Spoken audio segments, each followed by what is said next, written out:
Online rummy खेळण्याच्या नादात एका तरुणानं 84 लाख रुपये गमावले। पिंपरी चिंचवडमधील जयकुमार जाधव हा बागायतदार तरुण 84 लाख रुपये कर्जाच्या डोंगराखाली दबला गेलाय। गेम खेळण्याच्या नादात त्यानं शेती आणि महागडी कारही सावकाराकडे गहाण ठेवली। मात्र सुदैवानं जयकुमारच्या मित्रानं त्याला या गेमच्या नादातून बाहेर काढलं असून आता तो रिअल इस्टेटचा व्यवसाय करतोय। दरम्यान शासनानं ऑनलाईन रमीसारख्या गेमवर तत्काळ बंदी आणावी अशी मागणीही त्यानं केलेली आहे।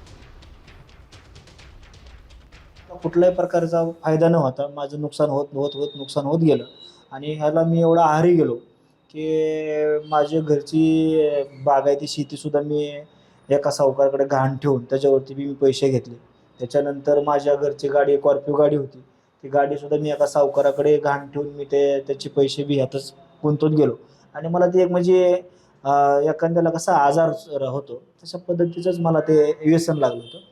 माझा हा साधारणपणे 7-8 महिन्याचा काळ गेला आहे। काळखंडामध्ये मी एवढे मोठी अमाऊंट मी त्याच्यामध्ये गुमून बसलेलो। आता isakal.com आहे देशातील नंबर 1 ची मराठी न्यूज वेबसाईट। प्रत्येक अपडेटसाठी isakal.com ला नक्की भेट द्या।